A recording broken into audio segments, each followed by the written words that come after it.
राम जी जा रहे थे, हाँ सीते हाँ सीते हाँ सीता करके, तो भगवान शंकर पार्वती जी के साथ वृषभ पर बैठ कर जा रहे थे। और जैसे ही भगवान ने देखा भगवान राम को, हाँ सीते रोते रोते पेड़ों को पकड़ रहे हैं, हाँ सीते, तो भगवान शंकर हंस करके बोले जय सच्चिदानंद। तो सती जी ने कहा महाराज ये जय सच्चिदानंद कह करके आपने किसको हाथ जोड़े हैं? देखो वो जय सच्चिदानंद, कि ये सच्चिदानंद कहाँ से हो गए?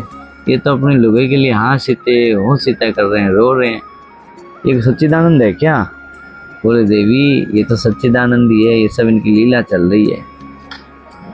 सती जी ने सोचा कि पता नहीं जो भोले बाबा जिनको सब राम राम प्रणाम कर रहे हैं, यही देखो एक राजकुमार को प्रणाम कर दिया दोनों हाथ, मेरे तो बैठे नहीं बात हुई।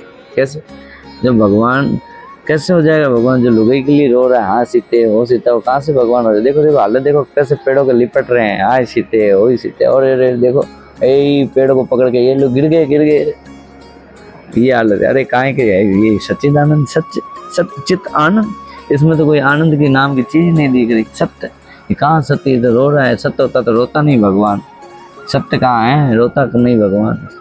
चित्त बोले चित्त प्रसन्नता होती है तो चित्त में दुख है, इसका चित्त या अटपटा है, चित्त ठिकाना नहीं है इसका, हाँ सीता कह रहा है। और सत्यचित्त आनंद घन, इसके अंदर कभी आनंद की छाया ही नहीं दिख रही, परछाई, ये तो दुख से घड़ा हुआ है बहुत, हाँ सीते इसी के लिए रो रहा है।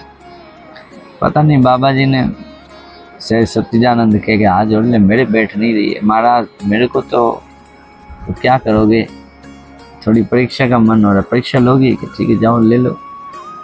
जैसे ही सती जी गई तो सीता जी का वेश बनाया और आगे आगे जाके पीछे खड़ी हो गई।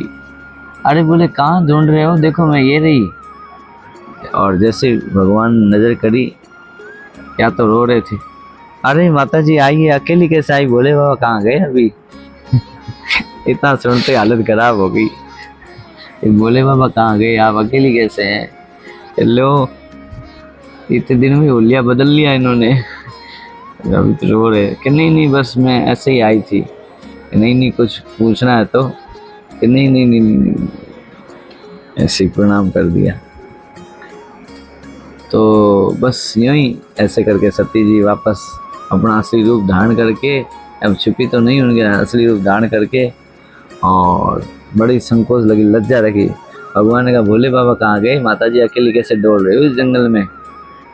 तो कहे जी ऐसे प्रणाम किया। थोड़े आगे राम जी चले तो देखे कि राम जी के साथ सीता जी चल रही है, लक्ष्मण जी भी चल रहे हैं। तो सती जी को बड़ा आश्चर्य लगा, अरे सीता जी तो इनसे बिछड़ी हुई है ही नहीं, साथ ही चल रही है। तो फिर भगवान के पास आई, शंकर जी के पास, ये क्या हुआ, कुछ किया क्या आपने? नहीं कुछ नहीं, मैं तो प्रणाम करके आ गई ऐसे ही। भगवान ने कहा अच्छा? आंख बंद करके देखा, ओ ये तो मेरी माँ का रूप धारण कर लिया, अब मेरे पत्नी के समान नहीं है ये, अब मैं पत्नी भाव नहीं रखूंगी। भगवान का अब मैं पत्नी भाव नहीं रखूंगा, अब तो इनका त्याग करना पड़ेगा, ये मेरी माँ बन गई, भगवान मेरी इष्ट है, इनकी पत्नी सीता माता मेरी माता है, और ये मेरी माँ बन गई है, तो माँ का रूप धारण कर लिया, अब मेरे पत्नी के लायक कहाँ रही है? तो कहा सामने बैठो, पास में से आसन उठा दिया, सामने बिछा दी कि यहाँ बैठो। अब आप कुछ नहीं किया? कि नहीं कुछ नहीं किया, आप जैसे मैं ही प्रणाम करके आ गई, झूठ बोल गई थी, जबकि परीक्षा ली थी। अब ये नहीं बता रही थी कि रो तो खूब रहे थे, जैसे गई और एकदम ही राजी होकर बात कर रहे हैं, तो ये क्या थी? भगवान की लीला थी। भगवान लीला करते करते रोते भी हैं, और अचानक जैसे नाटक भी ऐसा करते हैं कि एकदम सत्य लगे किसी को, यार ये रो रहा है स्त्री के लिए। नाटक भी ऐसा होना चाहिए कि लोग दुनिया देखती आंखों में आंसू बह जाए उनके, जैसे पिक्चरों में शूटिंग होती है बिकती है ना, ऐसे भगवान की लीला होती है।